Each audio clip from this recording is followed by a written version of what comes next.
Come along, everybody. Bart from the Sound Couple. I have a weekend's worth of gigs, both Friday and Saturday at the club.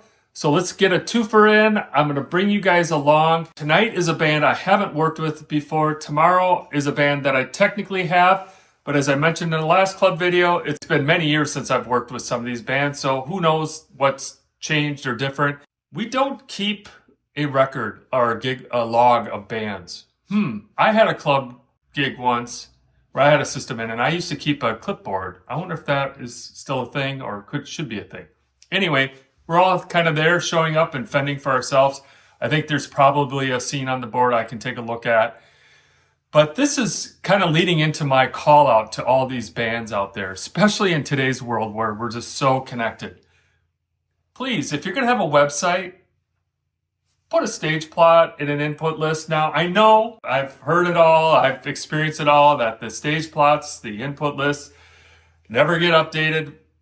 Let's just think of this as a process, okay? Let's start by at least getting them out there, because that is really helpful when you're gigging and people are trying to get information about you, to have that. Just a thought.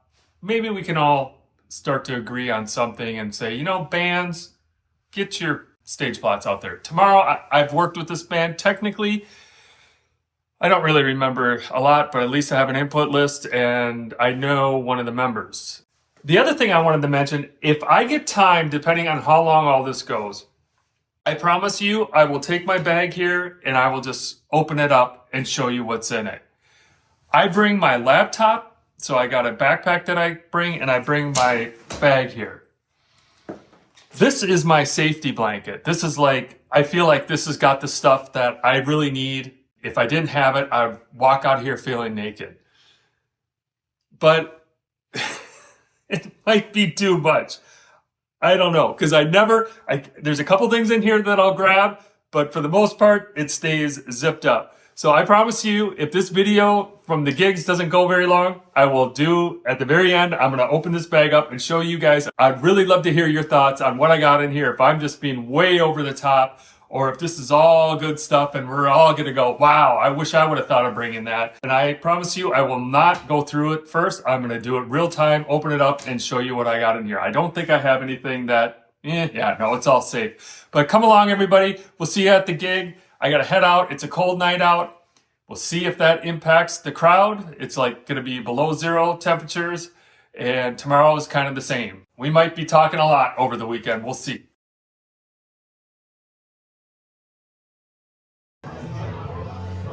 It's 6:23. It took me a little bit to get here, and I see that there's already a keyboard up on stage. I know I have to set the monitors because I was the last one here last weekend and the band was on in-ears. Tonight will be the first time setting up the monitors. I should be able to figure this out, I hope. The cables should all be tucked under it, so I'm going to go up and get the stage turned on and get the monitors back up. They said they would stack them. I think they're up there, and we'll find out here in a minute. So nice when people listen to you. You can't see, but they stack the monitors up perfectly. Turn the light on here. There they are. Let me get these hooked up. Keyboard's already here, a little bit in my way. That's kind of the problem with these small stages, is it doesn't take much for things to get in your way. I know I'm gonna need the monitors tonight. Power these on, get the power on. Which is in the breaker over here.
what I could tell on some of the videos they had, at least, is that there's 3 singers across the front, seeing up to 2 keyboard players, guitar, bass, and drums.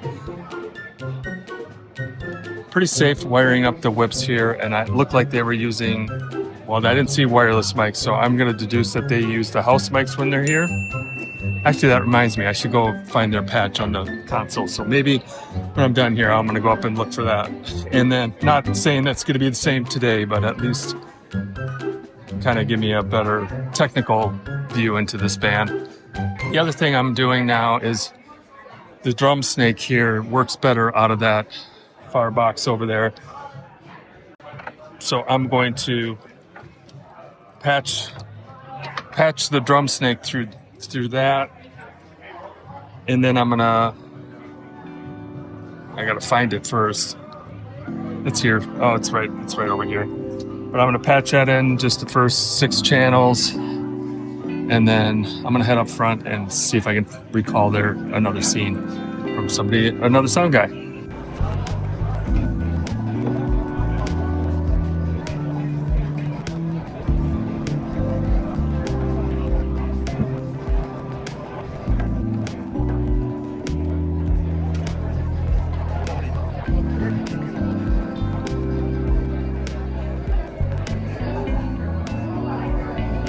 Lock here is by Compulocks. I'll show you this later, but it's nice and long, so I can rope it through my bags and my thing here, just because the door's right there, and just being extra precautious, so making sure things don't walk off. But I will talk about this at our recap of my inside of my bag.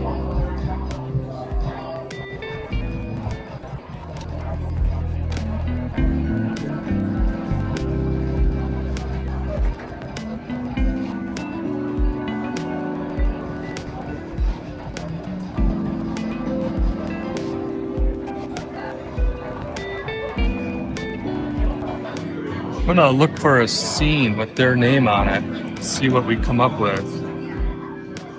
This is part of that investigator part of us that I've talked about.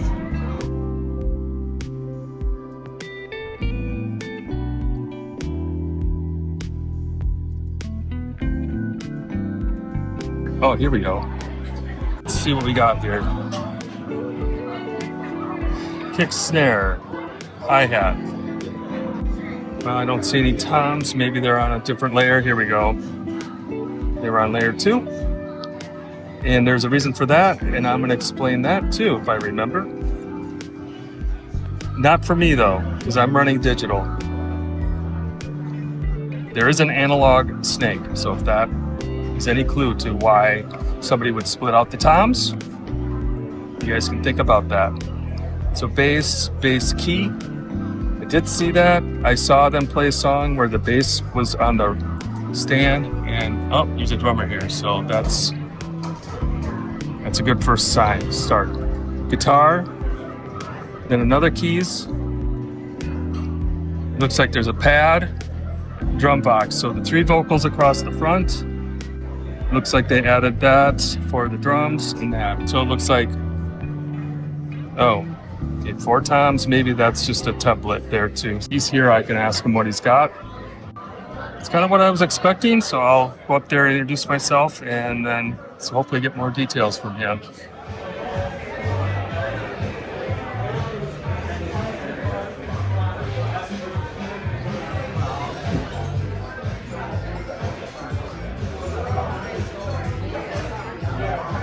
And I got in my head, hopefully I can remember it. I got everything they need. I'm gonna get that set up right now. Band leader showed up and the drummer's here. You got that loaded. And the sync.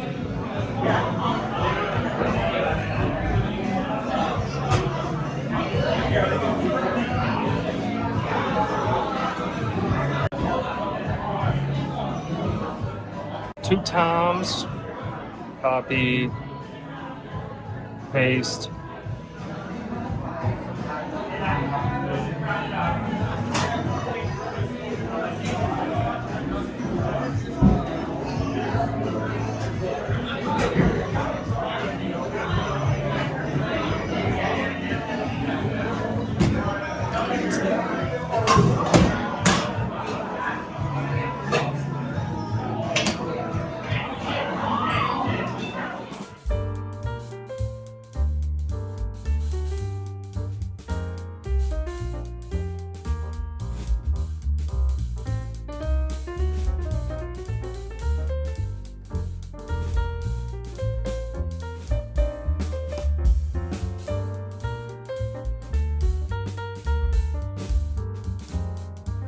15 channels. Seems light. Bass keys. Am I not doing anything here? Am I?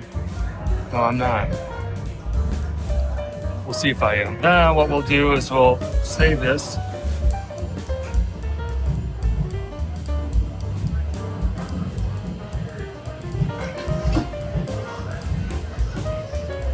This is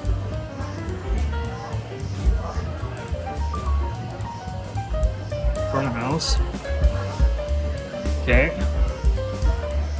And then we're gonna save that just to be sure. Okay, and now we're gonna go back and connect to the monitor. And we're gonna do PC to mixer, because we want that to go down.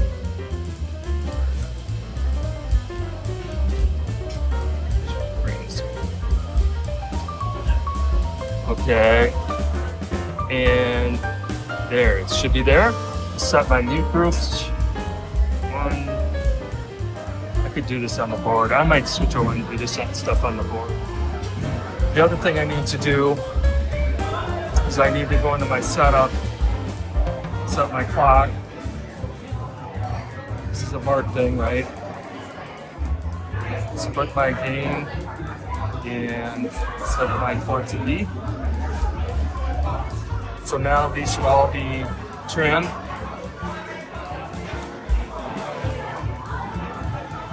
That's good. And then, so I'll just set my links. Goes off.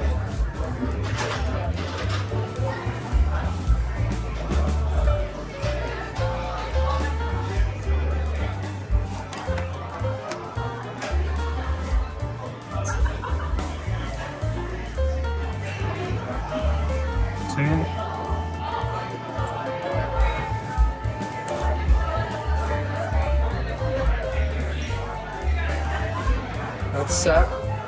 And set my comms to my TCA. That should be set. Plug in my light so maybe you guys can see this better. I'm going to see what's going on with my Apple Music. Make sure I got music, which I don't. Go into my routing card. I don't know why this got changed. There, now I got it.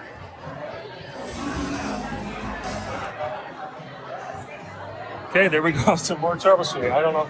I'll have to check my base seat and make sure that's set up that way. But, okay, I got that. All right, everybody, I'm going to shut down here for a little bit. I'm going to go up there and get the stage wired up.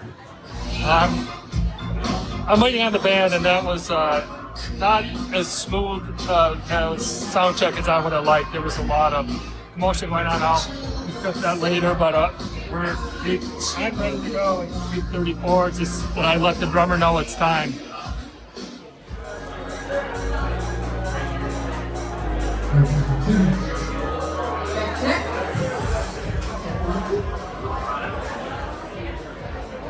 All right. Party people of Main Street. Are y'all ready to have a good time with the Tight Fit Band? Oh, wait. That was like 4 people, 5 people. Let me try that one more time. I say, party people of Main Street. Are y'all ready to have a good time with the Tight Fit Band? Right. Well, we're going to start y'all with something like this.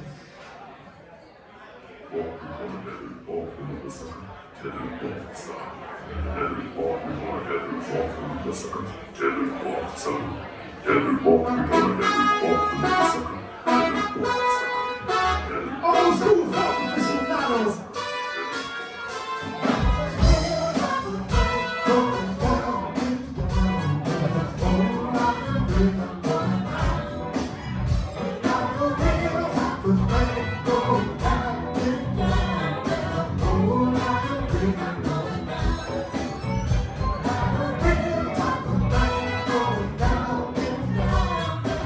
Oh,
Okay, it's 6:23. Drummer's here. And we just spoke for just a minute or said hello. We've worked together in other bands. Anybody who can guess, look back to our videos and spot it. It was an infamous video that we worked together at. But I don't remember how much he appeared in that one. But anyway, I had an issue last night with one of the channel 7 in that far whip. And this, no, it wasn't this one, it was this one. No, it wasn't that one. It was this one. This one. Channel 7. So I brought Sound Tools XLR checker, and I'm going to see if I was right or if it was just a oddity that the bass guitar from last night's band wasn't working. And I moved it to 8, and then it started working. I've seen stranger things.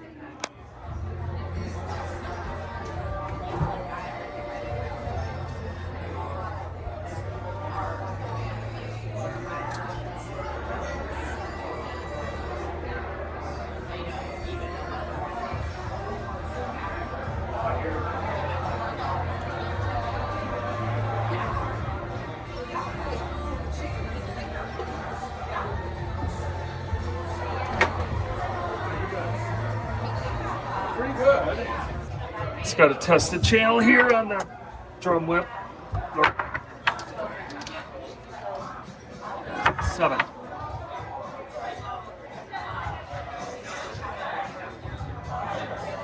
And that's bad.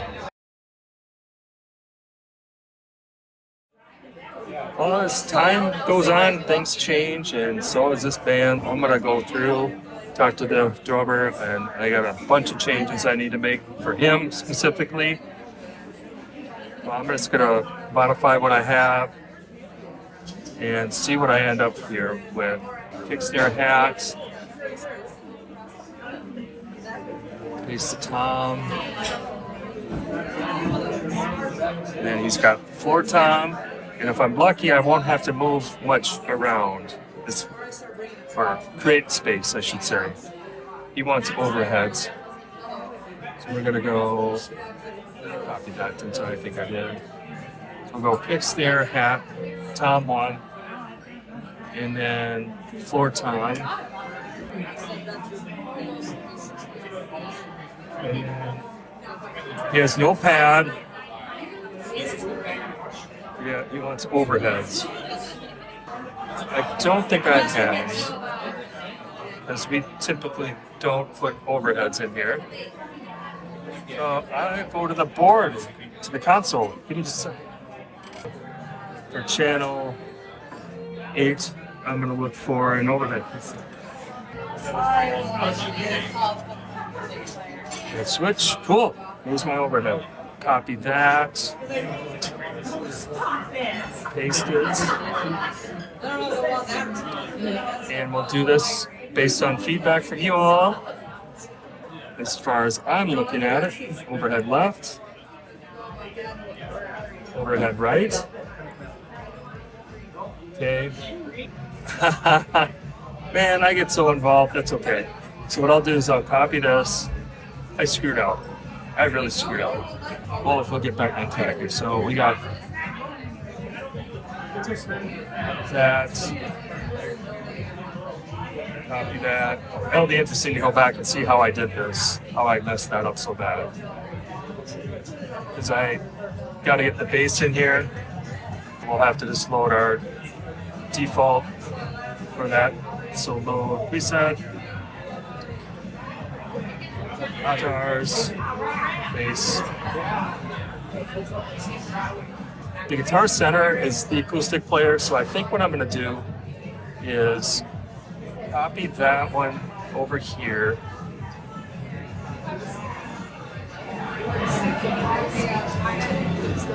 Oops. Again, sorry, trying to look at what I'm doing and talk in video at the same time. Doesn't always flow. And then I'm going to put acoustic there, so they're together.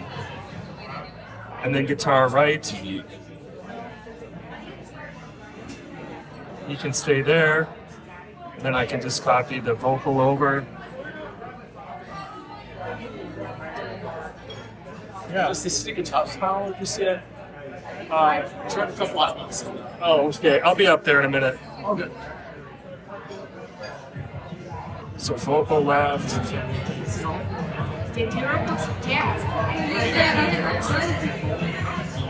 Paste.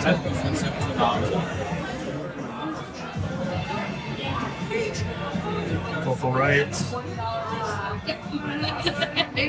Paste. And then I have a blank preset.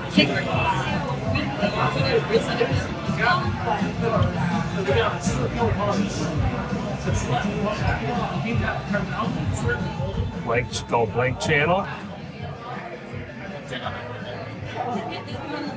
I think that's everything. So we got overhead left, overhead right, bass, guitar, center, acoustic, guitar right, 3 vocals. We have a grand total of 14 channels. So I'm going to go into my scenes on my laptop. Find it. I'm going to save it. Oh, I just thought of something.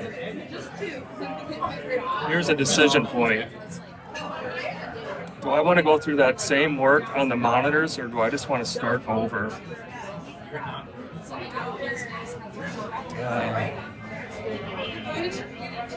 What I think I'm going to do is I'm going to leave that one alone for now, and I'm going to connect to the monitor board.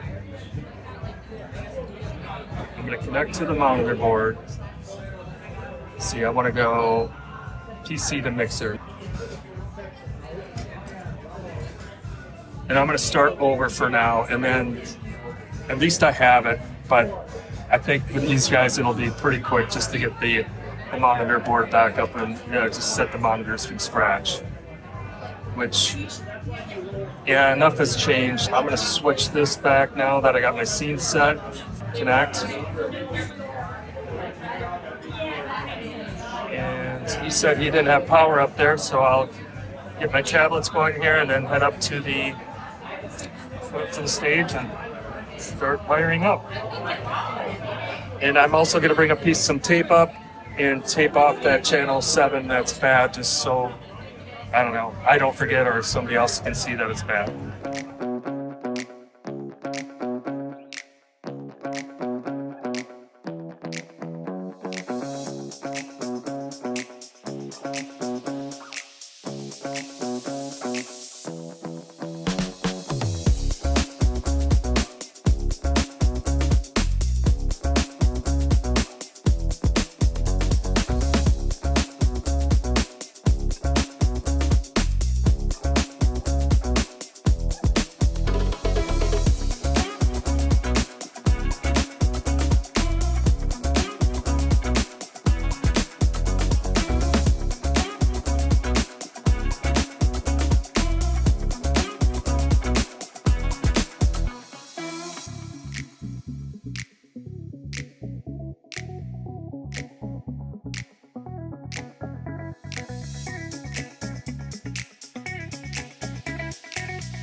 Okay, it's 1:04 and I'm gonna hit the road. It's cold as hell. But it's always nice. We don't always get the opportunity to leave before the band. I don't take these for granted anytime. Tournament's got a ways to go, but I will do a recap of everything a little bit later, maybe tomorrow. There goes.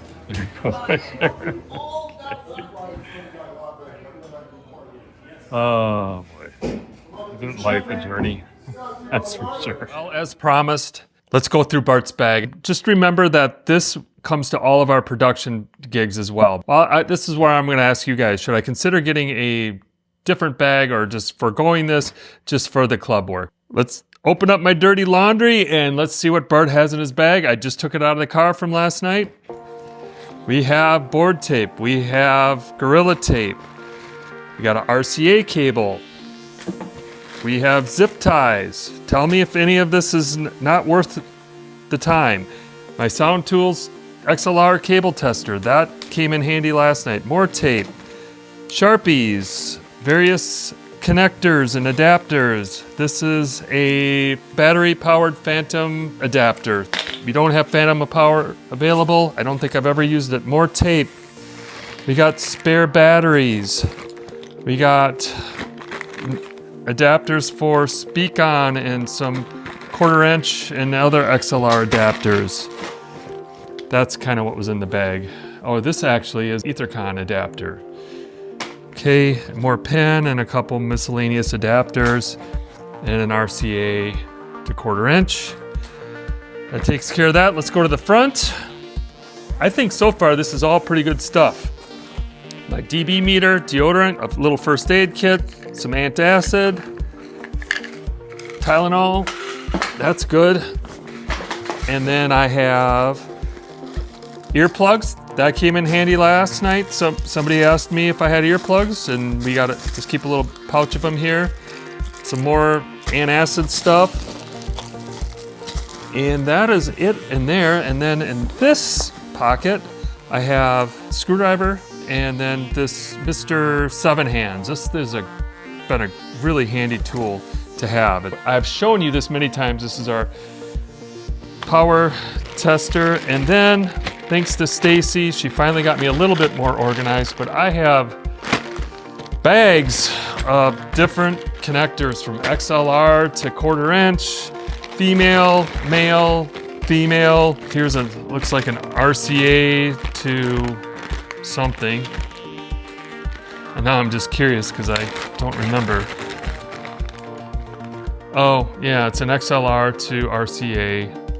And then I guess maybe, oh, I got 2 of them. Okay, so there's 2 things in here. I've used it. I don't use it much. All this stuff is, as I'm going through this, it's like, yep, needed that. Carrying more stuff with me. So these are just short little XLR patch cables, like I said. More. So lots of cables. And I've actually thinned this out a little bit. Kind of within the last couple of years. Maybe I could do another round. And then more in here. And then, I don't know how helpful these would be to anybody, but hey, they're guitar strings. I'm sure I had them in a pack, more organized at some point. So guitar strings, of all things. Oh, yep, and then here, this is kind of my specialty bag. I have some adapters for iPhones, both to go into the mixer for Lightning and USB-C. I think kind of an important little bag. This is a mini Ethernet switch for emergency backup, and then I have a couple of my, I don't want to call them special mics, but just mics I like to carry with me and I've used in clubs. This is my old Odyx D1 or D2, I don't remember. Used to use this a lot, not so much anymore. I've kind of just gone with the Sennheiser 604s for drums, and those just generally work out. Beta 57, great mic. I only have one of them. It stays in my bag. And then what in the world do I have here? Oh, a 58 with an on-off switch. Never know when you need one of those, right? The basement of my bag. This does not usually stay in there. This is my beverage, so my coffee that helps me get through the evening. So that'll come out and be filled up once again. This is my label maker.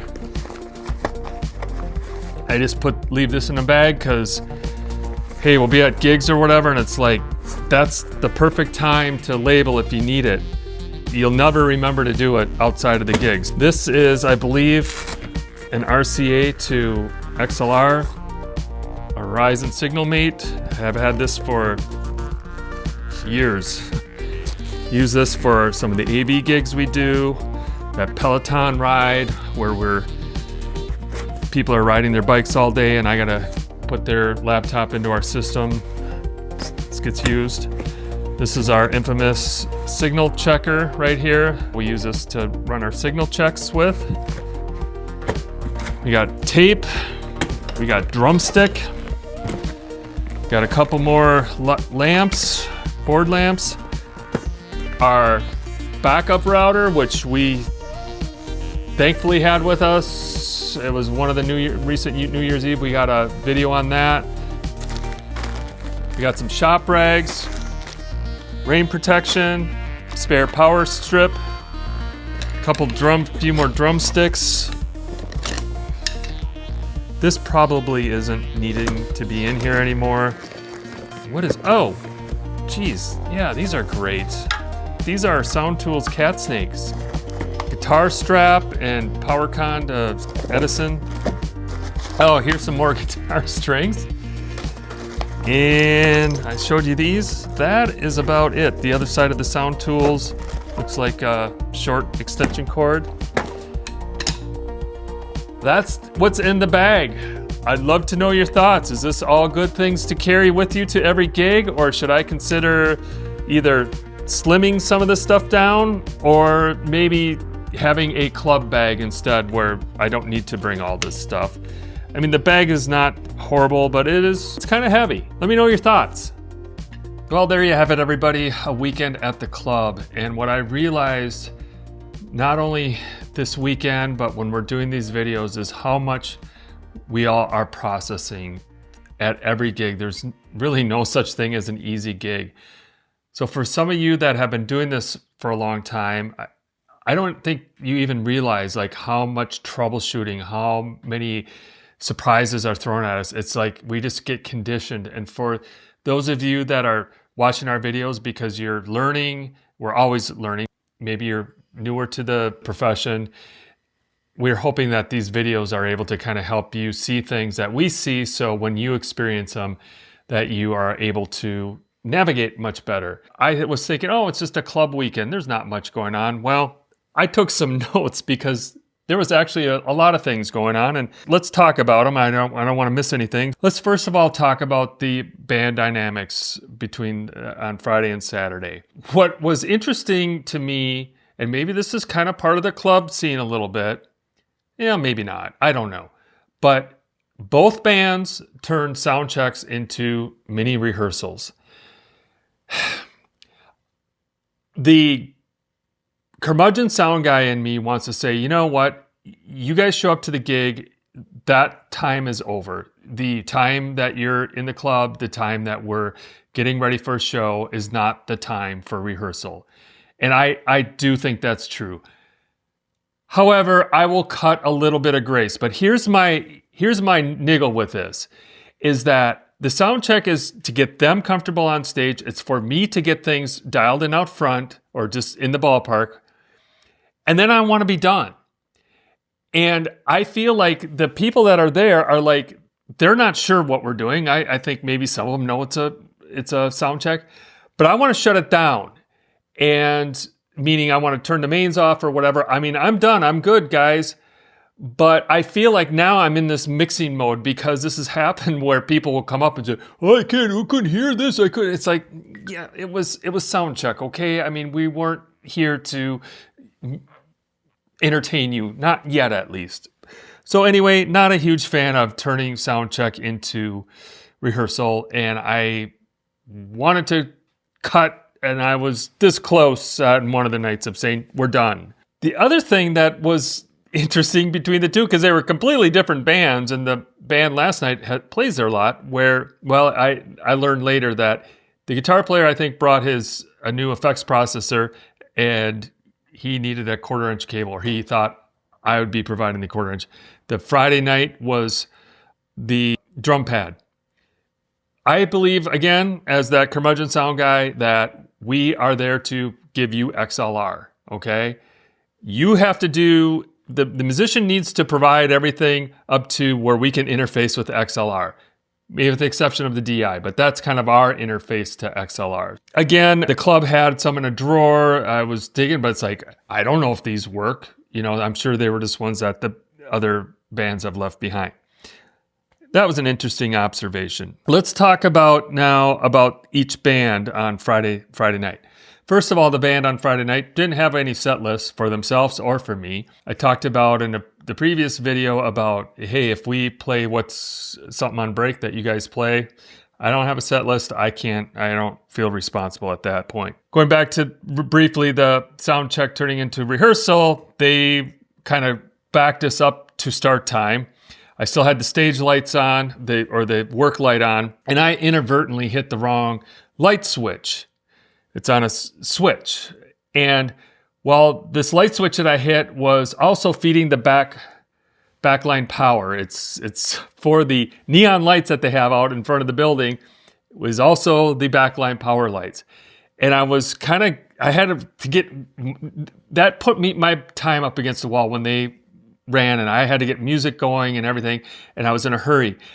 I forgot because it was hidden behind this piece of material but my force of habit, for whatever reason, I wasn't really thinking. I just flipped the switch. Keyboard player comes up to me and says, "Hey, my keyboards are out. What's going on?" And then and then I finally remembered I hit the wrong switch. But again, these are things that can become a bigger problem when all of a sudden you're rushed. So that was fun.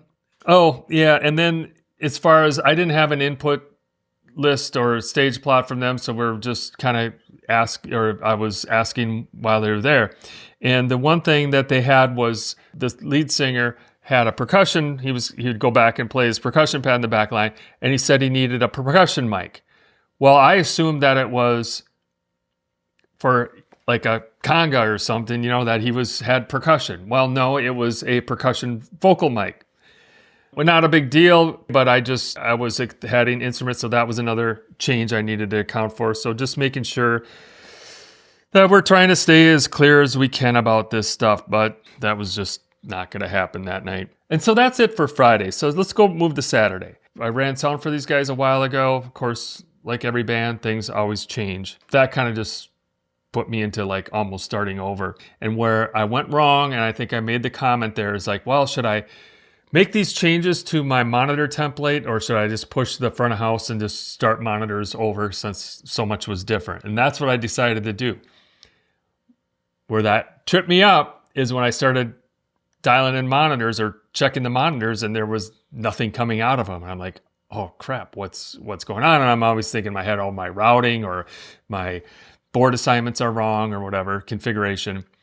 No, I had all the channels muted because the template I use for front of house, I usually start with everything muted. Yeah, once I unmuted it, which I never do for the monitors, things started working. So just a little hiccup there. Then the drummer, he was on in-ears and he wanted mixing station, or he wanted to be able to control his own monitors through his phone. And he's like, oh, I can hook up. And then that took me down this rabbit hole of literally taking his phone and getting that connected to the monitor console and getting him set up.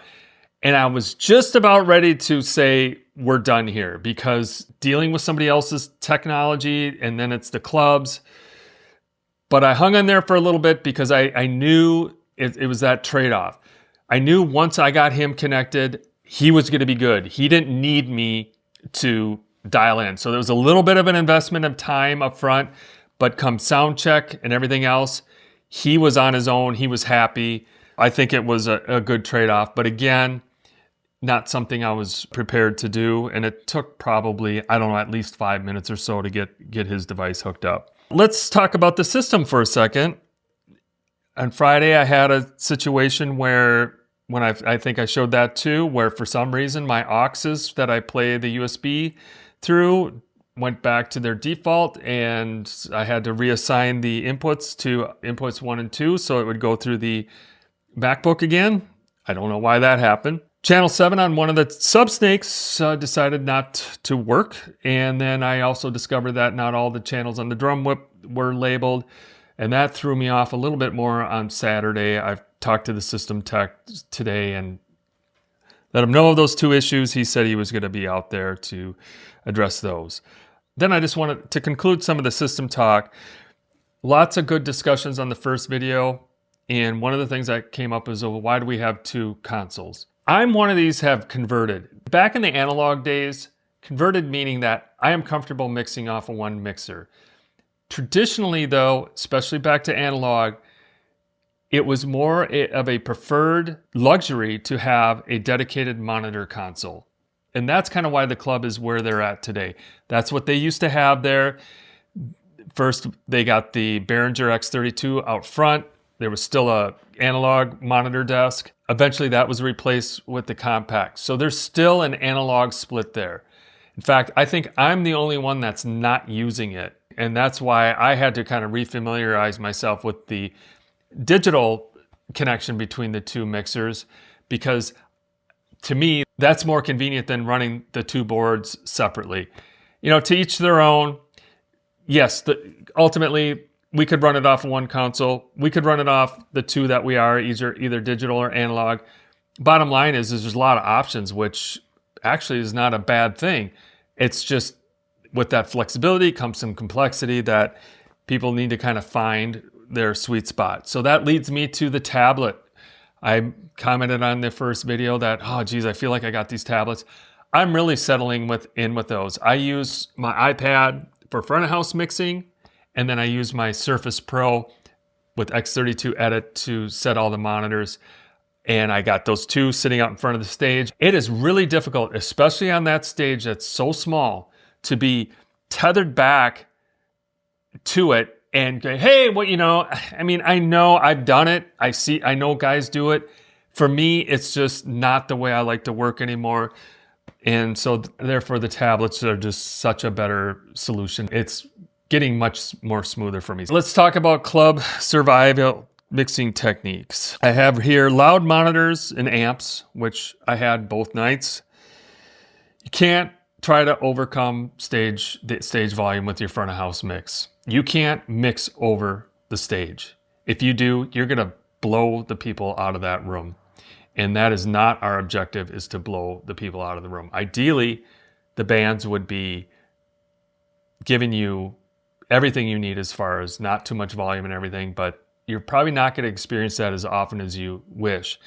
And in fact, that's where we just kind of need to figure out where our lines are to be drawn, because if you come up there and go, oh, you got to turn this down, blah, blah, blah, blah, blah, blah, and you're just that sound guy, it can kind of start working against you, because no matter how good you are or no matter how right you are, that band is going to be going, oh, this guy, oh man, nobody ever tells us to do this. Pick your battles wisely when it comes to barking orders and telling guys to turn down or all that. I think the one thing that is an easier thing to say is if you can have people side wash, that usually people will accommodate or not have an issue with that. But if you start telling everybody to turn down, that you better be careful. I'm just saying. I'm not saying you're wrong. I'm just saying that that's going to start taking you down roads of competency and what they perceive of you. And so what I try to do is I try to make it work within the confines of what they're putting off stage. And I mix the front of house and the monitors, blend them together. So if there's a louder bass guitar amp, like last night, he wasn't in the mix all night. And it was still pretty present.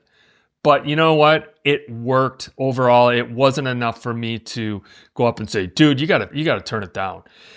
The other thing that I think guys can run into issues with is that in attempt to mixing over the stage, you're also mixing what you want a vocal to look like on an EQ.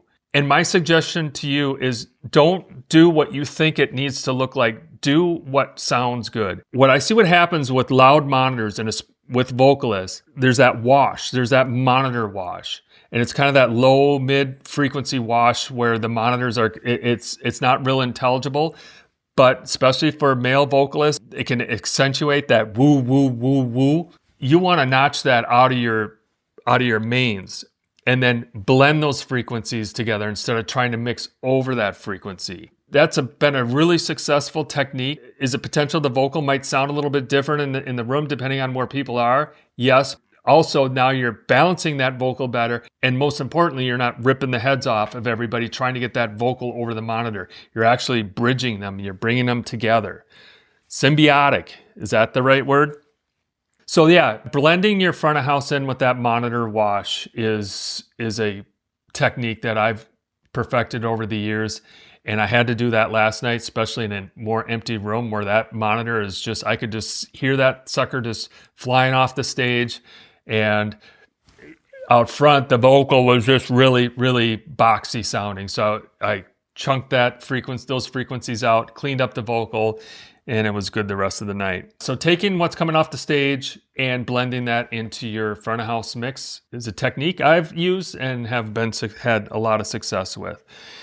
And then I just wanted to comment, because I mentioned it, is this lock by Compulocks. I'll link to this. And the MacBook Pro does not have a built-in, I'm going to forget the name of it now. This is an aftermarket. And behind me, about 30 feet, is a door. And when I'm up on stage, security is something, especially when you're dealing with thousands of dollars of devices. So this was a good little investment. Is it going to stop somebody from ripping it away and going? No, but the person that might be thinking about it may think twice. And then what I do is run this cable through my bag handles. So if somebody wanted to do a grab and run, it's going to take a little bit more effort. So security, something to think about. With all that said, everybody, just a club gig, right? Easy. Yeah, I mean, overall, it was easy. No complaints at all, but just we are working hard, right? And we're also processing a lot. Mentally, physically, there's a lot that goes into every gig. But the thing that makes it worth it, or one of the biggest things that makes it worth it, is when you know you did a good job, when you feel you've done a good job, and then also people come up to you and just unsolicited. And that happened a couple times where customers came up and said, wow, you got the band sounding really good. That's always a good feeling. And then last night, the band leader, the lead singer, came up to me. He goes, man, this was like the best stage mix we've ever had here. We could hear everything really super clean. And yeah, it just sounded good. And then the other guys kind of chimed in. It's like, yeah, this was great up here. Everything was really clean. And I think, so yes, that's great to hear. I appreciate that. And I think, again, it's going back to what I just mentioned, is that I wasn't trying to overmix their stage with the room. So they were probably not getting that opposite wash back to them, where the mains were just kind of this wall of sound coming off the stage. They felt a little bit perhaps more isolated, where they could actually hear the monitors, as opposed to you're hearing the monitors and you're hearing the mains, and there's just no separation there whatsoever. All right, everybody, thank you so much. What a weekend of gigs. I had no idea it was going to turn into this length and these topics. I hope you'd enjoyed this. I hope you got something out of it. You'll see Stacy soon and some other videos we got coming up. As always, we look forward to always bringing you guys more, and we appreciate you watching. We'll see you at the next gig. Check 1, 2. This is test. Check 1, 2. Mic check. Mic testing 1, 2. Mic testing 1, 2. Mic testing 1, 2, 3, 4.